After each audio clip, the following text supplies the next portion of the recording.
Ghosts, spirits, apparitions. They've been reported for millennia, but nobody truly knows what they are. People have seen things, heard things, felt things. But ask the question, what are spirits made of? And you'll hear silence.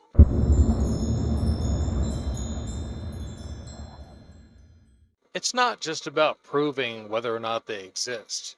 It's about trying to figure out what they are, what they're made of, what we're even trying to detect in the first place. Because if spirits are real, then they must be made of something, right? But what kind of something? Are they made of matter, energy, a field? What frequency would their matter even be at? It's something we've never even really classified. Let's start with matter as we understand it. Everything around us is made of atoms. The chair you're sitting in, our bodies, this screen. Atoms are mostly just empty space. Just a dense nucleus surrounded by a cloud of electrons. And the nucleus, if you were to expand an atom to the size of a football field, with the electron cloud reaching goalpost to goalpost, the nucleus would be roughly the size of a grape. Objects only feel solid at our level because of electron repulsion.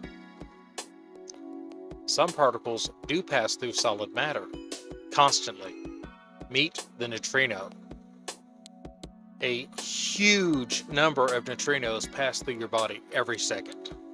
They're neutral, there's no positive or negative charge to them. They're nearly massless particles that interact with almost nothing. For decades, nobody could detect them, not because they didn't exist, but because they didn't interact with matter in a way that we could observe. We only confirmed neutrinos existed after decades of theory, advanced detection methods, some Nobel Prizes, and oh yeah, a nuclear reactor. And even then, they were detected by the smallest possible interactions. Now imagine if spirits were something like that. Not neutrinos, but something just as elusive. Something that doesn't show up with ordinary tools. Something that doesn't behave like traditional matter. Then maybe the question isn't, why haven't we proven that ghosts exist? Maybe the real question is, what are they made of that we can't detect? If they interact with matter, there should be some trace. Electromagnetic disturbances, thermal anomalies, or acoustic fluctuations. But if they don't interact with matter, then what are we even trying to measure or detect? And here's the real problem. Most investigators don't start with this question. They start with gadgets, toys, lights, beeps, and meters.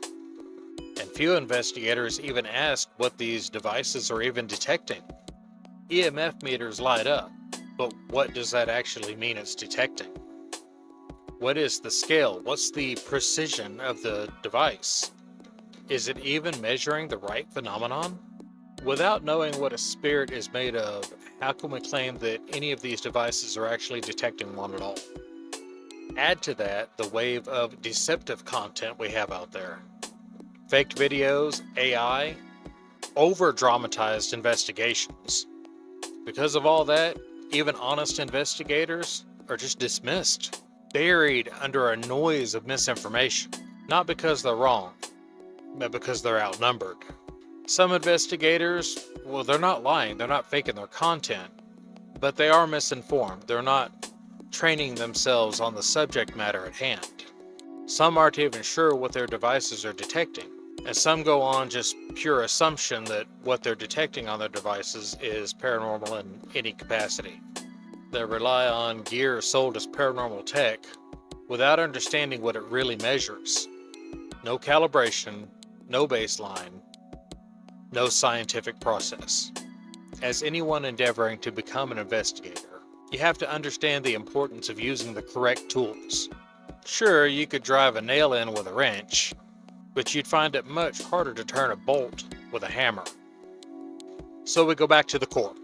So if spirits exist and we want to detect them, we have to ask, what are they made of?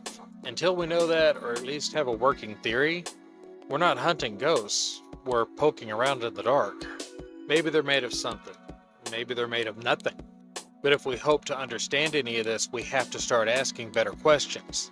Not, are ghosts real? But, if something's out there, what is it made of?